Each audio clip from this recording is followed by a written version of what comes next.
episode 0.0024, no, 094 something or other now. One of you guys was trying to convince me that we're up to version 1 in the new year, but we're not. We're never going to get to version 1. I think it was Scott last week. But welcome. This is the show where us four MSP geeks talk MSP stuff and laugh about MSP stuff and dive into all the worlds of all the things that we did wrong or do wrong in our MSPs and things that we got right and lessons we learned, and we kind of share and have a bit of fun about and teaching others about how to go through and navigate this world. So tonight's topic, we decided to talk about tech stacks, and I'm gonna admit something that's probably a little bit embarrassing in that when I had my MSP, I sold it in 2016, but in 2013, so only probably 2012, 2013, only 3 or 4 years before I sold my MSP, I had never even heard of the term tech stack. Didn't even know what it meant. Had no clue. We'd built all this stuff and tools and whatever. I had no idea about optimizing tech stacks and alignment of clients or any of that sort of stuff and all the good juiciness that you get out of those things. So it took me some time. That was kind of 3 or 4 years into my MSP journey that I learned about the whole goodness of what a tech stack is and how important it is to any MSP. So Scott's mentioned on this one here that he's been doing a whole bunch of background note taking and everything that he would like to dive into. So I'm going to hand the whole reins over to him, and I'm going to shut up because I was the embarrassed guy that didn't know anything about tech stacks. And we'll let Scott run with a few of his tips and tricks around picking them and what categories that as an MSP you should be making sure that you've got some sorts of coverage in. And then we'll just see where this conversation flows and goes. So Scott. Yeah, man, absolutely. Yeah. Thanks, bud. Kick it off. Let's go. Well, so last week we covered kind of like managed service and service desk and in hours, out of hours, on site, remote support. We did all that. And then the comments were resoundingly interested in, yeah, that's cool, but what about like actual tech stacks and what should I be covering in that good, better, best, set of plans? So I just went away and, if you are a Tech Tribe member, firstly, go and look in the Tech Tribe. There's an awesome discussion thread that was kicked off by Ernest Murray, where he really openly shares like everything that they use in their tech stack over at Genuine Technology. He even includes his entire sales proposal. Here's all the products and services that we offer. And it's such a great resource. That and Package Price Profit available on the Amazon bookstore, 37th in the best consulting books. But genuinely, it kind of broke down in my mind to kind of 4 key areas. You can look at the general stuff that you need to supply as an MSP. There's a per device area for me. There's a per user area. And then there's kind of the global services. Now, I'm not saying that you have to price in that way, but these kind of all the things that you have to kind of have in mind. So what I'll do is I will breeze through some of these. And what I'd love to do is for people to just jump in and see, if we can talk. I don't know whether you let me know in the comments if you want to hear like specific vendors for these technologies. And we won't dive into the vendors themselves, but we'll just name, some of the best ones that we see, when we work with MSPs as well. But firstly, under general, of course, you have to have an RMM or a PSA tool. And so we all know the most popular ones are sort of the ConnectWise, the Autotask, but then there's all the up and comers. There's all the Synchros, there's the Halo PSAs coming along, there's Ninja RMM, all those kind of great tools. And we still have that discussion that's saying, hey, do we still need an RMM tool these days after what happened with the Kaseya breach the other month? But right now, we need some kind of remote monitoring management tool. We need some kind of ticket automation tool. We also provide remote support, on-site support, consultancy, just like we talked about last week. We do also then provide licensing. Now, typically when I see the productivity suite licensing, it sits outside of the stacks, these good, better, best pricing stacks. Not exclusively, but most of the time I see that people say, hey, this is your service and support, whether that's per user or per device, and here is your productivity licensing, whether it's 365 or something else. Then outside of that, we've got network monitoring, managed hardware services, some kind of GDPR or compliance or cyber essentials tool, and then quoting tools, quoting and pricing. Those are the kind of things that you need inside your MSP just to be able to start offering these packaged services. But let's get into the meaty stuff, and we can dive into these as we go. On a per device basis, in my mind, we've got to look after monitoring. So CPU, RAM, disk, all that kind of stuff. So we're going to have some kind of agent on there to do the monitoring, feeding that back into the service desk. We then need a remote access tool, whether that's built into your RMM platform or whether that's another third-party remote access tool that you're using. We need something there so that we can jump on if anything breaks. We need to be looking after antivirus because, duh, it's antivirus, but also disk encryption and file encryption on that device. We need to be including that. There needs to be a firewall. We need to be looking after the Microsoft updates and patching and feature updates. And, do we need to be locking down to say, hey, you can't update to Windows 11 yet because, the business isn't ready or the business has made a decision or we're going to stay on Windows 10. We need to look after third-party application updates. So a lot of the times this gets overlooked. And so, great, everything's up to date from a Microsoft stack or a Mac OS stack, but nothing's looking after the third-party apps.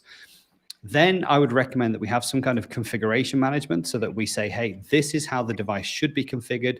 These are the firewalls that, that should be on there. This is the Wi-Fi keys that we're allowed to use. This is how users are allowed to be on there in terms of having user access, not admin access. So all that configuration policy is managed centrally and tracked against a set of standards that you've put out. And then finally, on a per device basis, to make life easier for everybody, you should definitely have some kind of gold imaging process or platform, or in a modern Microsoft stack, I'd be using Autopilot and Intune and Endpoint Manager to get that device rolled out.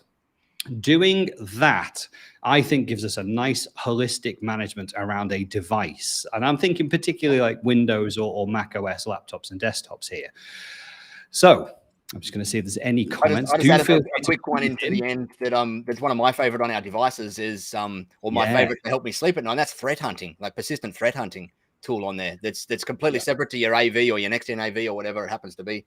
And that might be something like Huntress Labs or one of them that's just whole purpose is to sit there and look for persistent threats that are unknown at the moment.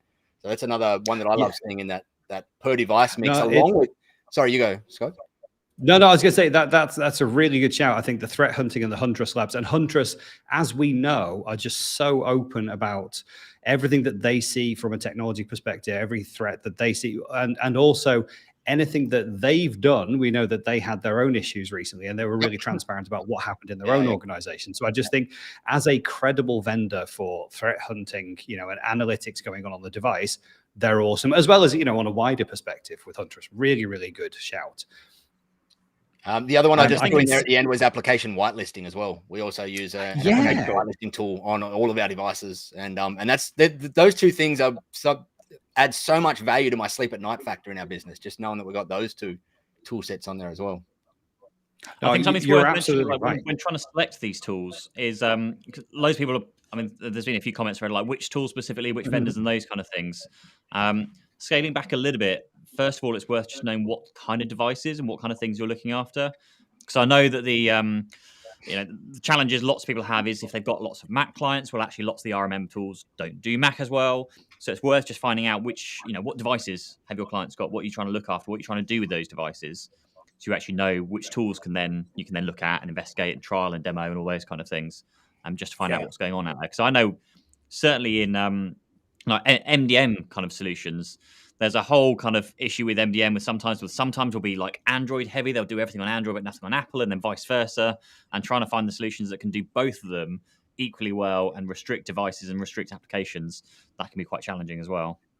Yeah, it's probably worth saying as well about some of the PSA tools that, because people are talking about in the comments, you're getting the next generation of combined RMM and PSA tools as well. So no longer is it like you have one speaking to the other. So you got like Atera, Super Ops, things like that are coming down the line. And I'm going to throw it in now because we're only 6 minutes in. Artificial intelligence, AI is at the center of nearly all of the tools that we're talking about here. And if you're speaking to a vendor and they're not talking about the investment they're making in AI, it's probably time to speak to another vendor, because AI is going to play a huge part of the future of managed services. Yeah, I think the whole threat hunting, artificial intelligence, it's also developing to the point where now I saw a vendor this week who have a single agent that they deploy. And this is Heimdall. Actually, if you've not come across them, it's a single security agent that they deploy that will take care of a number of things. You can kind of choose which features do you want to turn on, but it's all done through a single agent. But they'll do antivirus, anti-spam, protection on the device. They'll do XDR, so extended. I wish now I remembered what DR stood for. Detection and response. Yes, there we go. But they'll go over and above antivirus right into XDR, but they'll also interface with the email client. So they've also worked with the likes of RBS and NatWest here in the UK to look for common phishing scams and common sort codes and account numbers that get injected into documents, which are being sent to known dodgy bank accounts for scammers. And that is actually picked up by some heuristics on the device that then goes, hey, I see you've clicked that and I see we have this invoice, but actually these are dodgy numbers. Please don't send anything. And it'll block that and alert it. That's very clever. But it also does third-party patching. It also does Microsoft patching. It also does a ton of things all through a single agent. So there are some very modern people, and obviously their biggest competition is people like Sophos with their Intercept X suite, which is aiming to do very, very similar things inside XDR. So Sophos is always really, really popular. I would argue some of the great Microsoft tools are coming along really well inside Defender, and the new Defender for Business is now looking to do XDR as well. So there's a lot that's happening there. What have we got? We've got antivirus. So yeah, I mean, I most commonly see Sophos. I see Bitdefender as a really good, especially if you're a small, nimble MSP, Bitdefender is a really good place to start. Again, that will also do some of your third-party patching and management. It's not as strong as something if you're looking for those real XDR features. Yeah. Encryption, I mean, we use BitLocker when it comes to Microsoft suites. We can enforce encryption on Mac devices. Slightly harder to manage, to your point, Pete. We can now, JAM-F has come a long way in terms of getting Macs integrated with Azure Active Directory. So if you have Macs in your mixed Mac and Windows environment and you're trying to do a lot through, Azure AD, then JAM-F has actually come a really long way in getting that done now. We're doing some more testing with that today, actually, and it's really impressive now, the seamless kind of integration that we can get. Firewall, yeah, okay, Defender is doing a good job on Windows devices, but there are many, many vendors. I can't speak to that particularly. We only use Defender when it comes to Macs, when it comes to Windows in our estates, but if anyone here knows any great Windows OS-based or Mac OS-based firewalls, on top of what you're getting out of the Sophos suites, what we all know is don't go putting Norton out because it will also pretend to be an antivirus and a Bitcoin miner at the same time. Anyway. That sounds more like what McAfee would do with the ex-founder. But, yeah, exactly. Yeah. He was a character. He was a character, yeah. But if we just skip, because a lot of the comments are coming along onto things that look more like per user based things as well. Right. So from a user perspective, I'd absolutely include a password manager. And that is not just like thinking, hey, tools like IT Glue or, where you can have your passwords as an MSP, but actually end user password controls. So we're currently rocking a suite from MyKey. There are quite a few great vendors out there, but MyKey is interesting for us for three reasons. Amongst the reasons that MyKey is interesting for us, if I go for the old multi-Python sketch, we get our own portal so that we have our passwords for us as a business, as well as we get a context for each of our customers. So we then pop in all the platform-based passwords that we need for the customers. The end users in that customer also get a password manager. So every single end user inside the organization has their own, password management tools. And we know end users are not great with passwords. So this actually helps them, with a little browser plugin, start to take control and use password management tools. Really, really nice. The third reason that I like it so much is that it is completely decentralized. So there is not a single repository in the service provider cloud somewhere that has all these passwords in it. So you're not going to get a single data breach, or as they thought happened with LastPass just around Christmas time, is that the master passwords have been breached. And so all of your LastPass passwords are ours. That's not going to happen with this particular tool because MyKey is completely decentralized. In fact, it constantly reminds you, hey, the passwords only live on this device. Do you want to back them up somewhere? Because that would make sense. I like that because, again, with things like the Kaseya breach, we've seen that the big providers are not infallible when it comes to security. So having a distributed approach there for a password management tool makes good sense to me. Moving along with the users, we all know that they've all got a job to do. And so cyber awareness training is really important for me. And it's got to be lightweight. It's got to be, really snackable, little reminders, little prompts for people. Hey, just get that little training module in this week. It's only going to take you 5 minutes. One of the best ones that I've seen here in the UK, at least, is Know Before. And they are very good at providing almost little Netflix style videos, entertaining. 5-minute. It's you've got to make cyber training entertaining for an end user to get the message out of it. Also, just a note on Know Before as well, because I've had this issue with quite a few people I've spoken to. They'll go to Know Before, they'll speak to them, and they'll go, "We don't deal with you, or you're too small, or too expensive, whatever it's going to be." Brigantia. If you go to Brigantia, they actually resell the Know Before side of things. So I think you can just sign up for like one license if you need just one user. It's on a per user per month kind of arrangement. It's like $1 to do it yourself, or $2 if they manage it for you. But yeah, if you get stuck with the user awareness training, go through Brigantia, not directly to Know Before. User-Secure was the one that I've seen coming out on a lot of people's agendas as well, or Use-Secure as I first read it as, because it's in cybersecurity. But what do they Use-Secure call it? Human threat management, I think, or human response management or something. It's like they've categorized the new term, which I quite like for that. So. I like that. In the US markets, we've seen Breach Secure Now is really, really good. The reason we specifically picked Know Before for our category in the UK was that they have UK-based content. And that made it more relevant. And the thing that you've got to do with security, training is make it relevant to the users. And so we just found it fun, engaging. The video content was good. They have little games that you can play, like, hunt the fish with a PH, and you have to spot the fishy emails. But it's really snackable. And I think that's one of the main things. Exactly as you said, Pete, you can buy the licenses and sell it and do it yourself, or for an extra, like you say, an extra $1 a user, Brigantia will do a full managed service. So they'll set up all the phishing plans. They'll set up all the training plans. They'll monitor all the responses. They'll chase the end users. They'll provide the reports. You don't do anything. You just kind of go, hey, here's end user cyber awareness training. It's really good. And it's a fully managed service for you as an MSP, which isn't that what we all want? Something that's completely automated. And, we can just add a bit of price on there, but it's really, really valuable.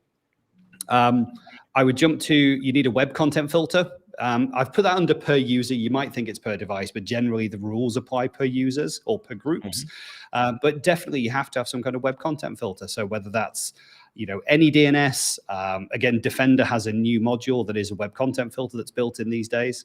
But if you guys know any other great ones, I've typically been any DNS, and then I've moved to. We just get like Cisco DNS filter, Cisco Umbrella, DNS filter, and DNS filter Umbrella. So Umbrella, Content Shield as well, which is a good product. So. And I think it's really important to cover these kind of things, because lots of people will start building their the tech stack, so to speak, and we go, I don't really need a URL filter. Like, that's just quite a minor thing, but actually, it saves the day in quite a few situations when things get through that they shouldn't get through, and actually you realize there's a site that's still being allowed through by all the AV engines and all everything else, and you can just go to one place. You can block it, and all of your clients are then protected from that particular issue. It's so useful. It's a great point. And something I want to say, we've not had any. I'm keeping an eye on the chat, and I was waiting for people to say, "How do we afford all of this stuff? It all costs money, and do we charge the client for it, and all the rest of it?" Before we get to there, so I want to preempt that by saying, because content filtering, I think, is a great example that sometimes you've not got to look at the cost of the product, but how it lowers your cost of support. So what Pete said was absolutely spot on there. It's like, if you put content filtering in place, I know companies that have saved hundreds of thousands of pounds worth of man hours over months and years, because they're eliminating the need to bring in machines that have just been decimated and then re-image them, put them out there, all the rest of it. So instead of just looking at the cost of the tool, have a look at how much it's going to support it, how much it's going to lower your cost of support. Easy way to do that with your PSA tool. Have a look, pick the top 3 things, type of tickets that you're getting coming through, and if it's things like virus infections or whatever it might be, then think, how can we mitigate the risk of this happening? And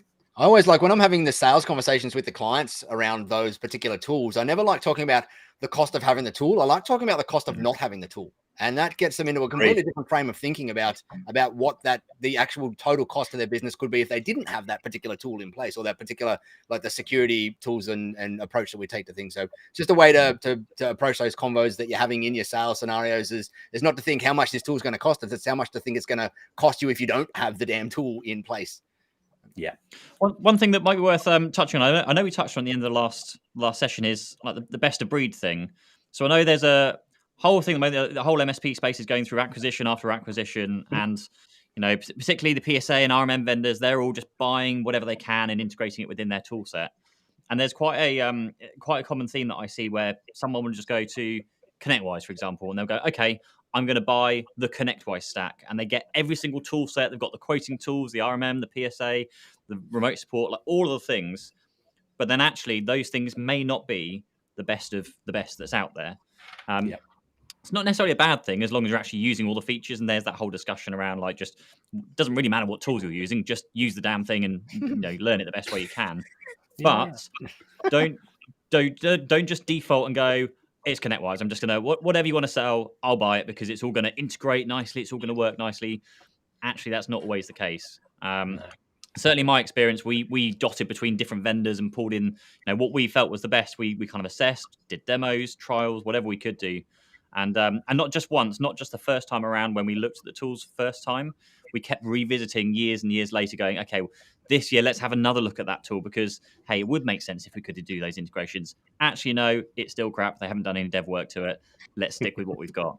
It's just worth having that time spent once a year, once every other year or so, to just revisit your tech stack and go, is it the best that we can do? Is it, yes, of course, you've got the pricing thing because all the prices are going up, but actually, does the tool do what we need it to do? Is it doing the best thing of all the other things that are out there? We've got the next gen antivirus engines coming over. Have you actually spent some time going, I've got my Bitdefender over here, it's fine. Actually, spend that time and look at what these other engines can do and how much protection they can give your business. It's well worth it. Just you might be missing out on something that you just haven't been paying attention to. We covered the pros and cons, didn't we, of this, having the whole stack from one vendor or minimizing the number of vendors you have. We covered this before Christmas. Can't remember the exact episode, but all the episodes are available to stream on YouTube. Go and check it out. And we actually went into a report, didn't we, at the time that looked at a survey from around the world put together by Acronis saying what are the pros and cons of minimizing the number of vendors you got. And there are pros and cons. There's no clear answer on it. But yeah, go and check that episode out. Nigel, if we can find that episode, put the URL in there. I can't remember which one it was. No, I can't remember what one it is either. I'll just grab some of the comments. Subscribe to the channel. I was just going to say, we've got a bunch of good comments coming in and questions coming in. So maybe we should swap across to them just for a pause in the middle, and then we'll jump across to some of the other stuff that you had in that other row in there, Scott. Go for it. So I've got Simon pointed out, of course, that when we talk about web content filter, that is actually included in that Heimdall tool that I mentioned, where it's a single agent that will do many, many things. So web content filter is one of those checkable options. Terry's pointed out a lot of the stuff that we're covering here is covered in the entire Sophos stack. I think that's absolutely true. There's a lot of great endpoint stuff that's covered in Sophos. I find Sophos too expensive as an MSP, just when you start to add all these different things up. But we'll cover that when we talk a bit more about costs later. We were a Sophos client in our MSP way back then, and I loved the fact that the computers integrated with the firewall as well. So if something happened or something, they could lock it down at firewall and port levels and everything. The whole thing kind of connected backwards and forwards, which was awesome. But yes, it wasn't the cheapest sticker price tool out there, that's for sure. But again, it's total cost of ownership that you go to in these things, and we really loved it. There was a few, like any vendor, there was a few nuances with it and the way that distribution worked out here. But overall, they were a really strong vendor for us out here. No, and I think they're a really credible tool. I think I genuinely, I think for me, it's a price for functionality issue that I have. But I wouldn't say that that's a reason to not go with Sophos. If you're happy that you have a good premium product and you can, get that value across to the client and you can price it in the right way that the stack makes sense and it's profitable for you as an MSP, there's nothing wrong with Sophos. It's a fantastic set of tools. And to your point, Nigel, I also like that it integrates when you have those firewall devices, and it can integrate, say, hey, I've seen something here and I'm actually going to make a change at the firewall level to protect us. It was awesome. What else did we have? Simon, I don't know if you work at Heimdall or just know it really well, but he's also pointed out that privilege escalation management can also happen with Macs and Windows inside the Heimdall tool. Auto Elevate's a tool there that gets talked about a lot in the MSP space. A bunch of people use. They just got port recently, from my understanding as well. Auto Elevate. Yeah, and then Chris is saying he agrees with Pete. Make sure that the PSA tool that you pick is right for your business, and don't just buy the first one you find because everyone else has had it. It's a really good point. We tried to onboard with a couple of the big boys when we set out 2 years ago, and just from a sheer getting started, it didn't make any financial sense. You know, there were fees being thrown around, like £6,000 of onboarding fees so that they could set up the tool for you to use it. And I'm like, is this not a PSA tool that's used by hundreds of thousands of MSPs? And yet I need a £6,000 implementation fee to use your SaaS product. And I think in terms of the whole consolidation and, multiple vendor thing, I think Ernest makes a really good point about this when we see this in the Tech Tribe forums. So this idea that it's great to have a different set of vendors, or you can start to consolidate your stack into a smaller number of vendors and manage it with the really tight integration. I think if you're going to have those separate tools, you have to pick the ones that have some level of automation involved, so that when you're provisioning or deprovisioning your leavers and your starters, all of that stuff kind of gets taken care of. Yeah. The billing gets synchronized into your billing system so that that's all nice and easy, and the pro rates all happen, because otherwise your techs are managing multiple platforms. And to one of the comments that came in earlier on, some of those portals were like they were, from 1985 built in the 80s. NASA made. you take forever to get anything done. If it's going to be different vendors and different tools, they need to be automated for simplicity for your techs. But also, if we have to do regular reviews to make sure that we're using the right products, for the right reasons. And Ernest has got a great approach to this. He kind of does this on an annual basis. And so he has like the 2021 tech stack, per device. And so these were the products and services that were included. If they make a change in 2022, he doesn't necessarily say that he's going to force all of his customers to change. Right. So they're on the 2021 stack, and that's how they're defined in his PSA system.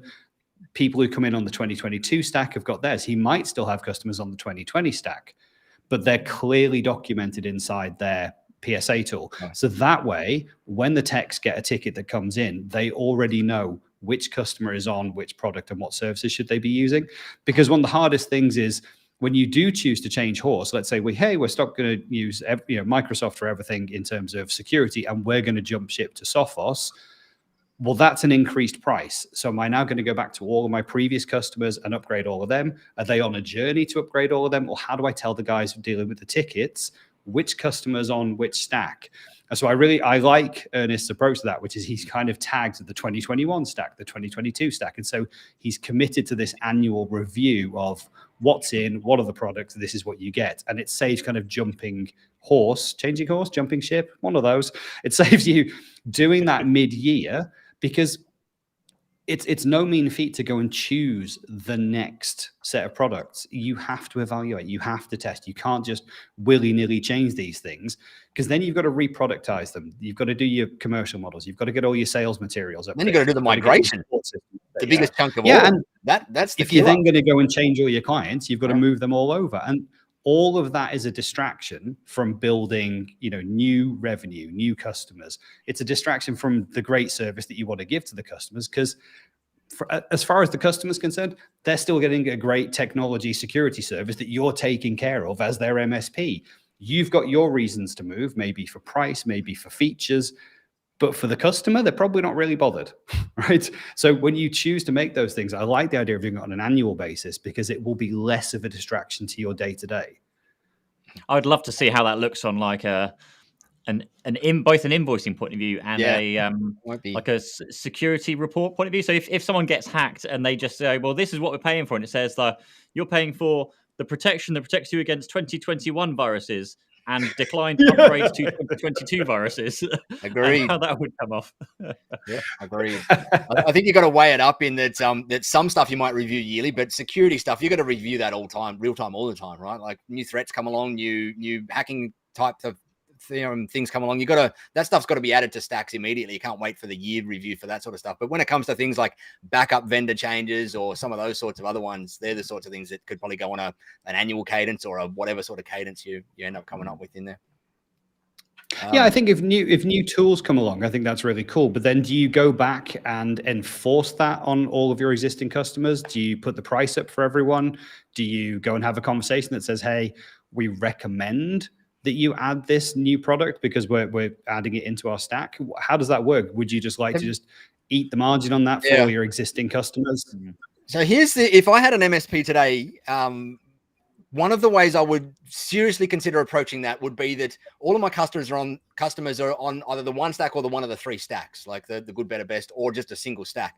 And then if something came along that perhaps there's this new threat out in the world that has to be mitigated by a certain new tool set that comes in, I would immediately likely just eat that for a month or 2 or 3 or whatever, and just say, hey, everybody, we've just put this into your stack now. Upon renewals, upon whatever it happens to be, there'll now be a price increase. But because I've priced my agreements with enough margin there to deal with things like that happen from time to time, I would potentially either eat it for a short period of time or just have my agreements contracted so that price increases can happen pretty regularly in there without having to be locked into a termed agreement and move them up and down.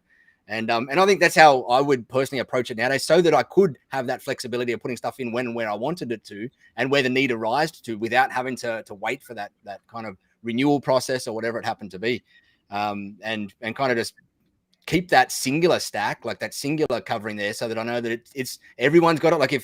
Like Huntress Labs is a perfect example. If I had an MSP out there, I would look at that and go, holy crap. Like now that I know that something like that exists, I'm not going to be able to sleep at night knowing it's not on every one of my clients' machines, full stop. So I'm going to wear that cost just for now to get it across a lot, just so that I can sleep better at night. And then I'm going to figure out pricing in the next 2, 3, 4, 5 months to get the pricing up to the point where I'm still making the same margins across in there.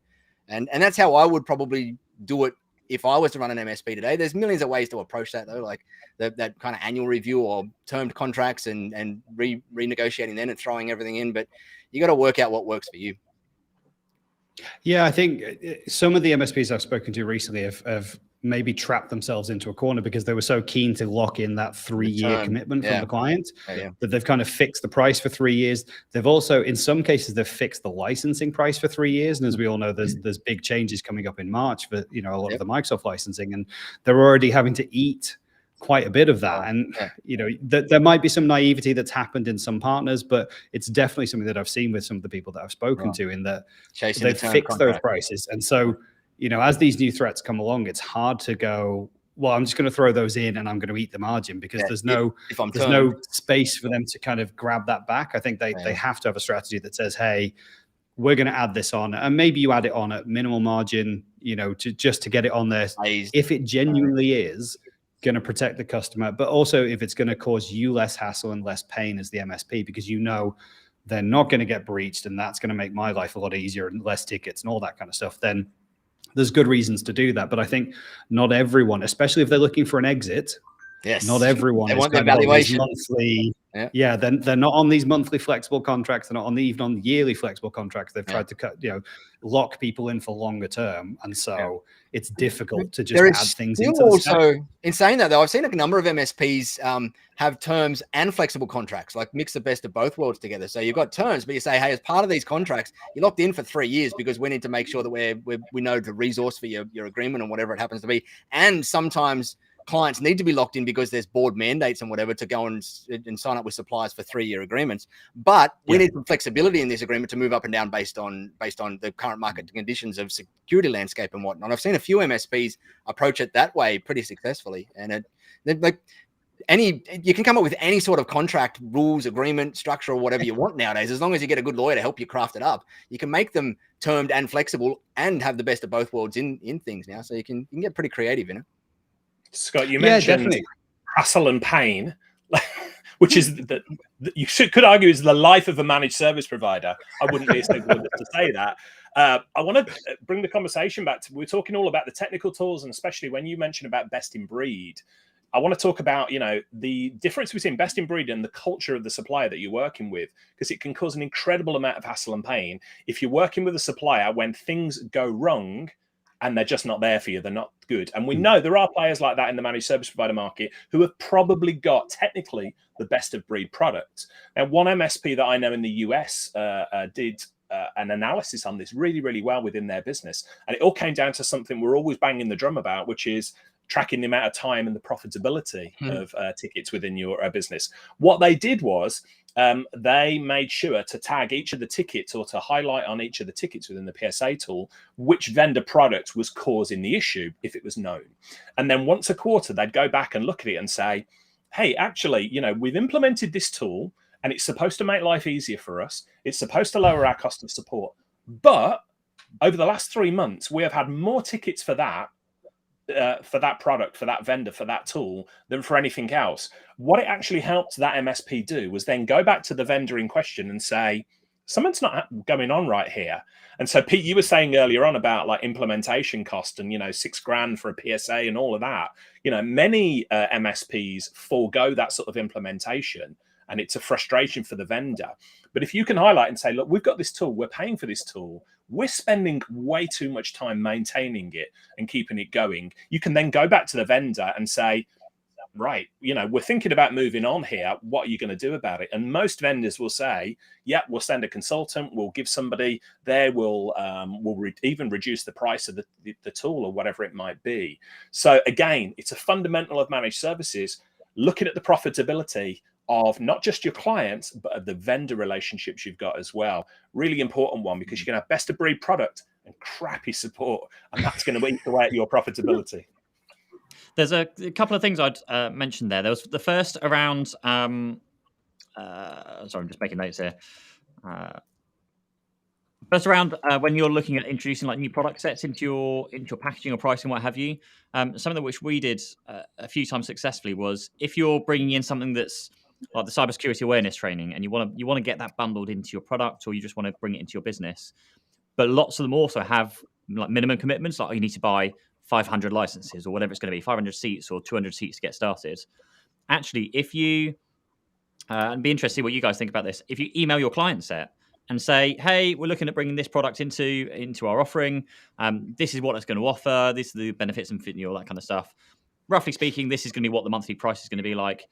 If we were to offer that to you, would you be interested in that? Like, would you sign up to that? And we did that quite a few times and basically got pre-sign off with customers saying, yeah, we buy that from you. And you go, okay, cool. Now I've got 100, 200, whatever it is. Okay, I'm going to go buy your product, bring it in. We've got the product. Here's the quote. Let's crack on. I don't know if you guys did that, or what your thoughts around pre-sell. Kind of Pre-selling in the marketing world, yeah. it is huge. Like they say with any new product that you're ever building out in SaaS world or anything like that, is the very first thing you do, go and pre-sell it before you start it, before you buy it, before you write your first line of code. Go and get your first 10 customers that have put cash into your bank before you do it. And I think pre-selling is an awesome strategy when you're rolling out new tools into a tech stack, is to go and gauge the customer feedback. But you do have to also weigh it up with that old saying from Henry Ford of, if I asked my customers what they want, they would have asked for a faster horse. And so you got to, especially around the cybersecurity space, you got to be careful that sometimes a customer won't know what they don't know. And so yeah, go and stuff like password managers and technology enablement and all that sort of stuff is awesome to go and pre-sell. Cybersecurity stuff, typically you're probably not going to be able to pre-sell. You got to sell them on the risk first before anything else, rather than the product out there. But yeah, we used to do something not dissimilar to it, and the vendors watching them and friends who are going to absolutely hate me for saying this, but we used to go to our vendor partners and say, because many of them give price breaks depending on whether you got 250, 500, 1,000 licenses or whatever. And we used to say, okay, at the moment we're at like 50 licenses for this.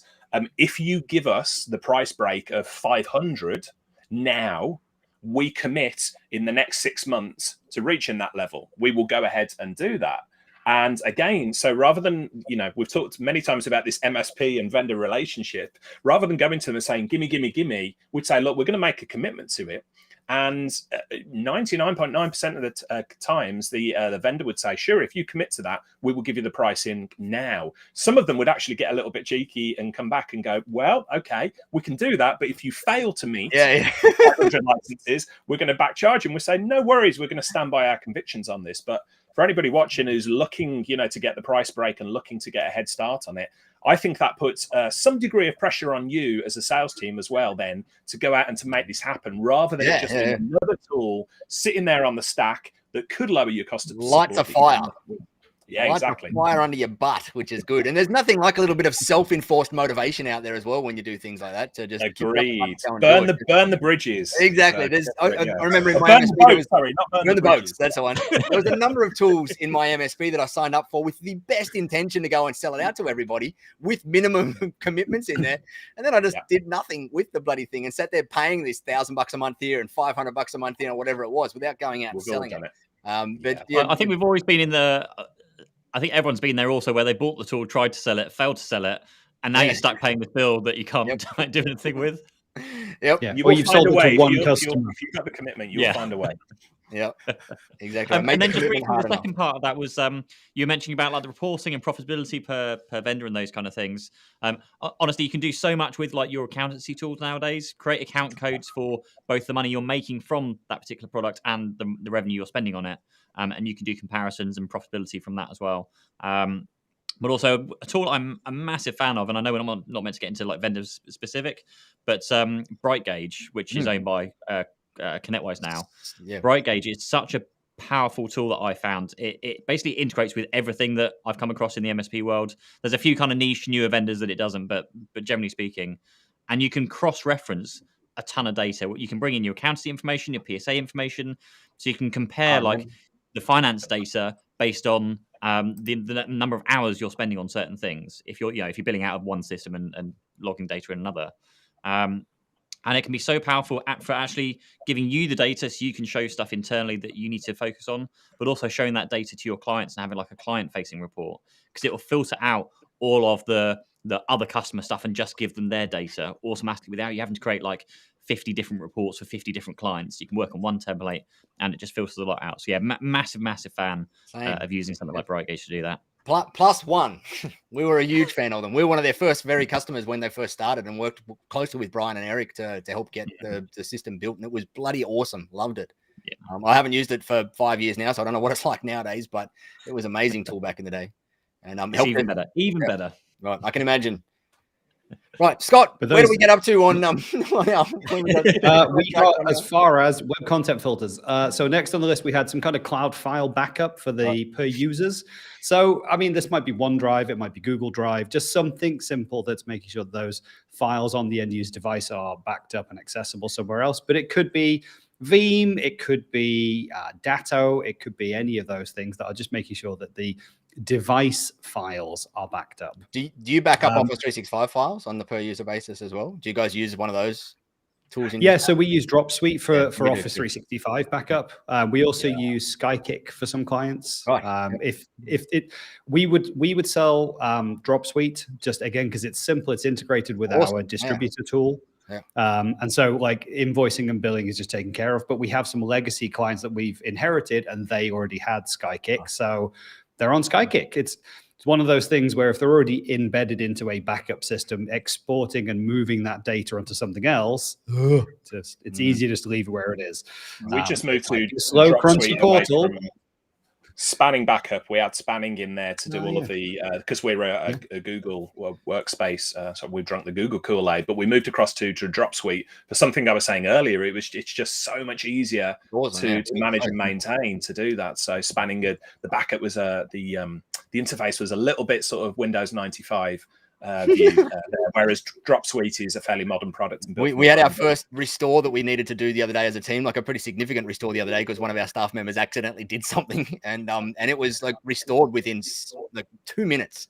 I think it took us. If we would even go into legal hold in Office 365 and figure out where that stuff was, it would have taken us 20 minutes to half an hour, but 2 minutes we had the stuff back in Drop. So it was such a good. No, it's such a good suite, and it's really simple and it's really cost effective as well. Yes. It's great. Again, you can afford to just include it in all of your MSP plans rather than just going, hey, it's an optional extra. Just don't make it optional. Just bang it in.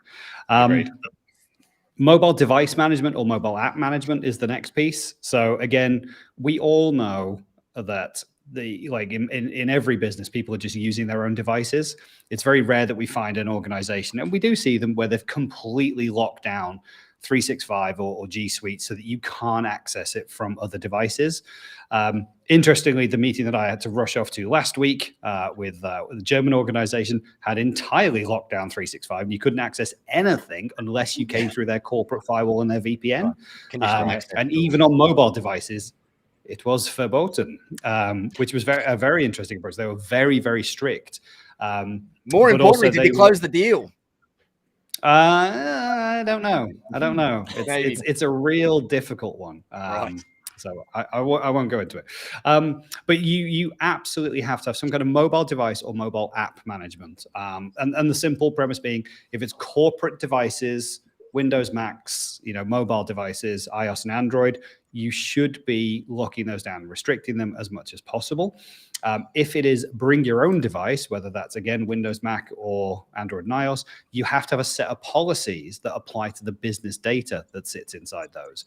Because, cool, yeah, bring your own device, use it, but we have to stay in control. That data needs to be encrypted. If you open, I don't know, Outlook, it prompts you for a PIN. We have to have the device controls around that. So we're not saying we have to enroll every single device, because people will bring their own devices, but we have to manage the data that's on there. So that has to be part of your stack, because it's such an easy way for people to get breached. And generally, I'll make some sweeping generalizations, but you'll have a huge Windows estate, and Windows is locked down to the nth degree, and there are two people with Macs and iPads, the owner and the FD. Well, it's a good job they haven't got any sensitive data on their devices then, isn't it? But those are completely unmanaged. They're outside of all the IT policies. And wide open access to everything.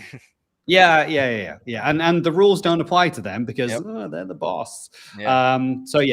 Those are, absolutely have to be under MDM. One thing to add on to that as well is that it surprises me, actually, the number of times I speak to people and they haven't kind of niched down to like one vendor for certain categories of hardware. So like one vendor for the PCs and laptops, one vendor for switches and routers and file, all those kind of things. Like not one that covers all of them, but just one that's the best of again, going back to the best of the breed. Because when you come down to doing like device lockdowns and like even things like going back to like the imaging and those kind of things, if you have one type of device, it's so much easier to manage. You've got one relationship with the vendor. There's one place you phone when things go wrong. It just makes it so much easier. So just definitely consider that when you're building out. I know it's not strictly tech stack speaking, but when you're building out how you want to run your MSP, having generally one place to go for a switch, a router, those kind of devices. Is it definitely consider that? Is it you, Richard, that calls it one throat to choke? I think it's or the more polite way of doing it. I couldn't possibly comment on that, but the other way is one hand to shake, isn't it? Right. Yeah, one throat to correct way. In Europe. So yeah, the politically correct way. I prefer the Homer Simpson approach. So if we move on from MDM stuff, MFA, so multi-factor authentication, whether that's using something built in with G Suite or M365. Look at me trying to be all inclusive. Use Microsoft. But if it's if you're trying to use G Suite, M365, or there are third-party tools. You could use Cisco Duo have a fantastic solution. But everybody needs to be on MFA. Everybody, not just the admins, not just the senior staff, not just the people with the access to sensitive data. Everyone needs to be on MFA, and we don't put up with any moaning from the end users. They've got to do it for their banking. They've got to do it for Facebook. They've got to do it for Netflix. Just get on with it. Everyone needs to be on MFA, and if they're not, then like trustworthy with anything like MFA related. Not just MFA, sorry, but like SMS MFA. Just please don't. Just anything that's a separate actual MFA tool that will generate the codes for you. I'm a massive fan of like the YubiKeys and the Google Titan keys and things nowadays. I'm kind of getting less exactly that. I don't know if there's an easy way to actually manage that throughout a customer base. I don't know if there are any solutions out there to do that. That's what I'm not really Duo is one that a lot of you guys. Do you use Duo, Scott, in your MSP? No. We use Microsoft, and then if we're using hardware keys, we've got these YubiKeys. YubiKeys, yeah. These YubiKeys are fantastic. Duo can help you manage all the YubiKeys in the same, like it's got an interface into the YubiKeys. Yeah. And helps you do all the MFA stuff across platform and back it all up and centrally control the policies and everything in there. Yeah, that's one of the features that, like, if you're on MFA with Microsoft, it's great, it's free, it's kind of built into everything, and you can use third-party devices like that. But there isn't a single kind of portal. Same as most Microsoft stacks. There isn't a single portal for you to go in and go, show me all the keys. Okay, this guy's left, or this needs to be reset. They've lost this key. On a per user basis, the user has to go in and go, right, delete this key that I've lost, and then add in this key. So there's definitely. I'll be back. There are drawbacks. Oh, he's off. But if you use like a professional solution, that's awful. If you use a paid for solution, then things like Cisco Duo will let you monitor, manage all those different devices. Theo is making the point that my key also have 2FA. They do. I've been having some issues with MyKeys 2FA, if I'm honest, at the moment, Theo. Just that it tends to duplicate the 2FA entries. And so we have the same client with one MFA account. Then when we look, there are multiple MFA accounts for that client and that login. And all three of them are showing a different number when we click on it. So that might be me. But Scott, I think your phone's ringing and Chris Tate from MyKey is calling you right now to fix that. Oh, Chris, hello. It might be me, but we are having some issues and we are early in our deployment of MyKey. So you're right. It's definitely an option. I can't recommend it myself right now because we're not having 100% experience with it. But I do love it for the password management side of things. And so we use it wherever possible to have that single MFA or 2FA. So again, that's another great MSP thing is having admin access to one of your clients and then the MFA is on one engineer's mobile or two engineers' mobile or everyone's mobile. And so when one person logs in, everyone gets a ping on their phone. It goes, hey, are you trying to log in? Centralized password tools like MyKey make life much easier to have a single point of 2FA. I know IT Glue does it as well, but it's a really great way to have a centralized MFA access for admin for your clients. Yeah. Cool. And maybe we'll keep the debate for another day of whether you should store 2FA alongside the password in there, because I know there's an endless debate. Yeah, I'm not a fan. Without that one, but we'll save that debate for another day. Yeah. It's not good, is it? It's just like, oh yeah, here's the password and here's the MFA code. Here's your second factor with the first factor in there. Yeah. Which I've emailed to you. Yeah, all right. So if we breeze on, because what have we got? 9 minutes. So right, from a global perspective, so here's all the other things that we haven't talked about that seem kind of obvious, and most people get these right. So email, antivirus, and anti-spam basics. You could use the built-in Microsoft stuff. G Suite has some stuff. You could use Mimecast. You could use Sophos. There are some great tools around for all of those. Email URL filtering. So again, safe links, as we call them in the Microsoft world, but just that ability that the URL that's attached to any single email has been pre-scanned, pre-vetted, or rewritten in some way before it lands in the user's mailbox. We know that 99% of attacks come through phishing or bad passwords. And so if we've got multi-factor authentication and we've got email and URL filtering, then we're golden. We've just knocked off 99% of breaches. There's still a lot of work to do, but we've made life a lot easier for ourselves. Hey, Similarly, Scott, I want to give a shout out for the, we talked about AI here. So there's a new breed of these sort of email filtering tools that are coming down the road. Graphus being one of them that Kaseya had acquired. And it's a little bit like the early days of antivirus, when we had a signature, and if it matches the signature or it's a bad guy and we get rid of it. Of course, people are, the email threats are getting more sophisticated. So people don't just, as soon as they gain access, now a bad guy, they don't email the FD and say, send money, money, money. They keep it sitting in the background there, So what Graphus and other tools like that do is they use AI machine learning to have a look at the patterns. And then if suddenly an email comes in and it's like, this doesn't look right, then it flags it. And so that, I've seen examples of where it can save thousands and thousands of pounds of lost hours by picking that up. So have a look at the modern breed of AI-based tools there. No, definitely. And again, when I come back to that tool like Heimdall, and there are others, Sophos, InterceptX will do this as well, where they've got some heuristics on the device looking in the inbox as well and looking out for those, odd behaviors. So there's some great stuff there.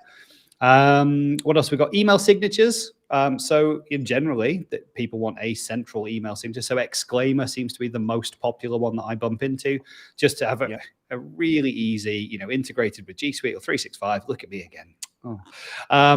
But it's really nicely integrated. It's very simple to do and gives you that global control over email signatures. I remember using that one in Exchange 03, SBS 03 days. It's still going. Still around. Yeah. And it blows me away that isn't just kind of a built-in function. Agreed. Microsoft have got basic text-based signatures or whatever in there, but how the heck have they gone this long with not having centralized signature management inside Office 365? It blows my mind. And it's all on a per user basis. The same again, it's all per user. And like, it does make me think that for good old Exclaimer, like you're a nanosecond away from your business model being destroyed. Of course, yeah. They've been on that nanosecond since SBS 2003 days when I was saying, these guys are going to be wiped out soon when Microsoft come out with that feature. And what's it now? 12 years later? No, sorry, 20 years later, and they still haven't come out with it. Yeah. They're like that. Do you know what, guys? We've printed money on this. If we go pop tomorrow, it's okay. Yeah, we've been all right. Email archiving, I think, is another obvious one, either archiving or backup. So again, the usual would be Mimecast, one of the big ones for email archiving, one of the larger and more expensive ones, but a great comprehensive suite. You can get archiving built into 365 suites in some of the packages. I don't know about G Suite, but definitely you have to be doing that. And again, for the same point that you made earlier, Nigel, accidental deletion, it's quicker to just get it back. So Drop Suite, again, will do email backup as well. But archiving, I think, is that kind of longer term thing for me. But yeah, we need that. What else? Backup in general, backup and DR. So we'd already talked about Drop Suite. We already talked about Backupify and Datto. Theo says G Suite does offer archiving, and Ben is really excited next door. I can just hear him shouting through the wall. So something's going well. Yeah, so backup and DR, I think you have to have, whether that's Datto, on-premise devices as well. There's some great stuff there if they've got little on-premise servers, if they've still got file servers or print servers or anything that's kind of still running on-premise as part of a hybrid solution, then having that backup and DR is absolutely mandatory. Again, it will save you an absolute headache. And cloud-based backup is the way to go. You can still do on-premise tape devices if you really want to, or disk-based backup devices on-premise if you want, but honestly, these days, I'd be going Datto to the cloud or Datto appliance or similar. Conscious, we've got 5 minutes. Cloud print management. So again, if you are going entirely cloud, go on. Printix. Bunch of good reports. Printix, absolutely. Yeah. Printix, and again, I should also bring into that, I suppose, scanning, because scanning to the cloud and into your mailboxes can be awkward if you've got the wrong type of devices, or older devices will find it difficult to connect to 365 and G Suite. So again, having some kind of cloud print and scan management is essential, I think. Just having it in your toolbox. Not every single customer will need it, but you're going to bump into enough people who have that problem that you need to have the right answer set aside. Warranty tracker, or warranty tracking in general, but warranty tracker is one of the most popular for this. Again, your RMM or PSA tool might do this for you, or have a built-in capability. But if not, then warranty tracker would be absolutely fantastic for this. Make sure that all those devices or servers or routers just gives you a single point of data for all of that maintenance. Like Warranty Master as well, is it? The one that's Chris Day from IT Glue is involved in that one. One of the founders in that one. Right, similar. Yeah, absolutely. And again, at scale across all of your clients, it's just much easier. It's just much easier. It keeps life simple. They changed their name, didn't they? Warranty Master. They did. It's ScalePad now. ScalePad. Yeah. ScalePad. Okay, ScalePad. Yep.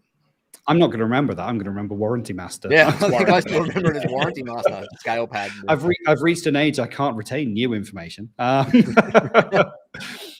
And then I think just some of the obvious, you will always need some kind of DNS or SSL management tool. I'm not thinking about web hosting, but even just for emails and domains and SSLs, you're going to need to have that as part of your kit bag. And so there's got to be a trusted set, and ideally a single set that you will go to do that, because there's nothing worse than having DNS and SSL subscriptions in all different portals, and so your techs never know, where am I going, what are the password details, how do I get in there? The more you can consolidate that, the easier it will be for you. And again, you should be tracking those and the expiry dates in your RMM or tool, or your PSA tool. But you should be tracking those expiry dates, because they're going to sneak up on you. They're going to cause an outage. Your customer's going to be very unhappy that you didn't realize their domain's expired. And then let's see, what else have we got? So Richard, I think you popped in about business grade VPNs. Yeah, absolutely. So I think most of us, we've had, again, on a previous episode, we talked about consumer grade VPNs, which are dodge is probably the best way to do it. Very, very dodgy there, and everything that's going on. Better than nothing, perhaps you might say, but there are business grade VPNs out, and there are MSP grade VPNs out there. Privatize is the one we use internally here, but there are other options available as well. And again, it's another one of those ones where it mitigates the risk.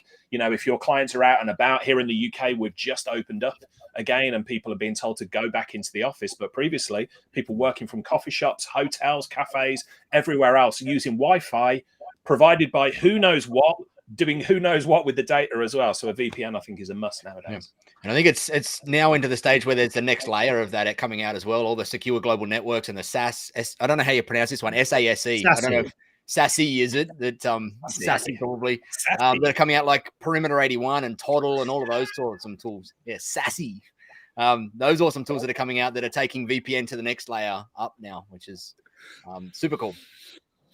Yeah, absolutely. I think that whole bit that builds on the very ethereal zero trust concept. Yeah. And getting rid of we all talk about zero trust, but you go, cool. Can someone just define zero trust for me? What are the key components? Well, not trusting things. Cool. Anything else? But no, we all get the concept of zero trust. But yeah, I think business grade VPNs makes perfect sense. Again, centrally managed, pushed out by your tools and monitored for updates.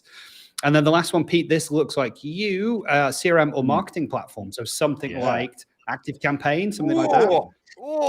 Yeah, I think so. Just because the default go-to is you get a PSA tool and you go, okay, it's got marketing and CRM and stuff built in. Most of them aren't really that great. They don't really have all the features of a proper like marketing platform. Email deliverability issues. You get the things like the one that did it for me was the unsubscribe link. I think it was ConnectWise when we were looking at that. If someone unsubscribed from a marketing email within ConnectWise, it would unsubscribe blanket from everything. Whereas if you have categories set up for things like critical notifications or product updates, you don't want a marketing email to then unsubscribe them from the critical stuff, and then they get annoyed at you because you've not told them about some issue that's come up. I'm just looking at Nigel. He's chomping at the bit here to get involved. I can see him. He's going to crawl through the screen. We've got to save this one for another episode, though, haven't we? Marketing tools. We do. But I've got a little. I don't know if I can sneak peek my screen here. But how do you sneak peek a screen on this thing? Where's the screen share button? I don't know if I can. Maybe I can't. Local video. How do you share a screen, Pete, in this thing? Share screen. Bottom of yours. Here we go. Share screen window. I'm just gonna. Yeah. I might be able to do a sneak peek of something. I don't know if you guys can see that. Then on the left, you have to add it into the stream. There you go. There we go. See that? Yes, we can. Yeah. This is something that might be coming sometime soon to everybody that's in the Tech Tribe, and it may be called Growably, and it may be a Tech Tribe brand, and it may include an entire email marketing, website marketing, reputation management, opportunity pipeline, contact management, calendar management, everything all in one system for MSPs. And I haven't shown anybody this yet, but it might be on the way. I can't confirm nor deny that. So that's one that I can throw into the CRM thing that you're talking about there, Pete. Nice. Very nice. Get that off the screen. Exciting. I want to play. Very nice. I've covered everything in our general tech stack stuff. I think, Richard, you made a point about any unusual adds to the tech stack. Yeah.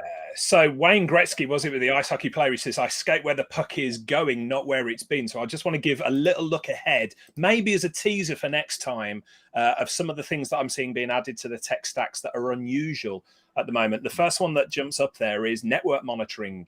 So you've got Orvik, you've got Domot, they're out there. Very, very cool stuff. And it's like, I'm not going to say it's next generation RMM, but it does stuff that the RMM tools simply don't do. And as I said, here in the UK, we're going back to offices now. We're being encouraged to go back to offices. So it's going to become more prevalent. We've got tools like IP cameras. You've got even, fitness devices. You've got voice over IP systems, all of these stuff. And the traditional RMM tools sort of do a ping test to it to see that it's there, but can't really tell you a great deal about it. So have a look at, Orvik, Demots that are out there. They're very cool. The other one that I wanted to bring up as well was GDPR and compliance tools.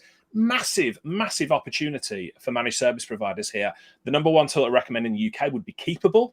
And they've got a whole platform where you can help your clients keep track of breaches, how to manage GDPR and all that sort of jazz. So most people think GDPR, yawn, but, it's there. It needs to be dealt with. And inevitably, as an MSP, if you are not the one helping the client with it, they're going to go somewhere else. And GDPR, I would say, is at the heart of what we do as managed services, looking after data security for our clients. And the third one I throw out there, and we can definitely go into this in a future episode, we mentioned quoting tools. So most people are familiar with like Quozal or ConnectWise Sell, I think it's called now. QuoteWorks is the big one. But again, there's some really, real cool advancements coming there. So Zementum have got a sales enablement platform specifically built from the ground up for MSPs. And for most of us in this industry, we are not too hot at marketing, not very good at sales. A platform like Zementum just holds you by the hand and lets you to do what you need to do to go out there and sell more of what you need to sell. So again, 3 little teasers there. No, we haven't got time today, but perhaps we can revisit the future of managed services at another point. Agreed. We are 7 minutes over. Sorry, party people. We will wrap it up because we do like to try and keep these things in some sort of reasonable time frame, around an hour. And if we're left to our own devices, we will go for hours talking about this stuff. Keep going. We'll wrap up. Hopefully that was helpful to those of you out there going through the whole tech stack thing. I'm going to finish with the point that I think is the most important point of all. And that is, obviously, you're going through, you're creating your tech stack, you're building it, it matures over time, you tweak it, you change it, new things are being added to it. But always make sure that you're cleaning up behind you as you're going through that process. And so for case in point for us, we got to a certain point where we had 3 backup vendors that we had in there because we'd gone, oh, this one was good. And then we went across to this one because it was better. And then we went across to that one, but we kept all the other ones in there. And it was incredibly painful and taxing on our service delivery desk as we were trying to scale, trying to support and manage 3 different vendors in there. And so, but me being the typical type of entrepreneur that's always wanted to do new things and jump on new stuff, didn't want to go back and do that cleanup. But I had to force myself and force us as a business to always be slowing down a little bit as we're bringing on new tools and making sure we're cleaning up the mess behind us before we get too top heavy in all of this stack and we just fall under the weight of all the different tool sets out there. So as you go through chopping and changing, make sure that you're cleaning up the mess behind you because there will always be mess, and put intentional effort into that consolidation and removing tools that you're no longer doing and migrating people across to new ones. Go through that pain of having those conversations with your clients to get them off one and onto the other, because it's gonna bite you in the rear end if you don't go and sort that stuff out as you start to grow and build up and scale things faster and faster. So I'll finish with that one. Pete, you're doing our wrap up again, are you? Sure. Yeah, happy to. Yeah. Well, thanks everyone for attending. Thank you, Richard, for coming back again. It feels like you haven't been here for like a month or 2. So thank you very much. Good to have you back. Don't forget to subscribe, which is down there below Nigel. If you're watching on YouTube, please go over to our YouTube channel to watch and to subscribe on there. So that'd be fantastic. We're on all the podcast platforms, so go and find us. It's just called, is it under Tech Tribe, or is it just called? It's on Behind the Geeks. Yeah, it's just under Behind the Geeks. If you search for Behind the Geeks on your favorite podcast platform, it'll be on there. And we'll be here same time, same place next week. And Ismail just says good morning all. I hope he's not saying good morning because he's just turned up. Good morning, good evening, and good night. That's it. Exactly. We'll see you all next week. We'll come up with a topic, and I don't know what it'll be, but we'll figure something out, and we'll see you all same time, same place next week. Thanks, everybody. Thanks all.